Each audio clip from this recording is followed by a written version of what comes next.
బాదం పప్పులను నేరుగా తినడం కన్నా 7-8 గంటలు నానబెట్టి తొక్క తీసి తినాలి. ఇలా నానబెట్టడం వల్ల పోషకాలు మన శరీరానికి వేగంగా అందుతాయి. పెద్దవాళ్ళు 8-10 బాదం పప్పులను తీసుకోవచ్చు. అదే చిన్న పిల్లలు 4-6 బాదం పప్పుల వరకు తీసుకోవచ్చండి.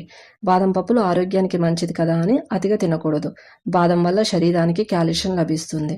పాలల్లో ఉన్నట్లే బాదంలో కూడా 4వ వంతు కాల్షియం ఉంటుంది. రక్తంలో చక్కెర స్థాయిని కూడా బాదం నియంత్రిస్తుంది.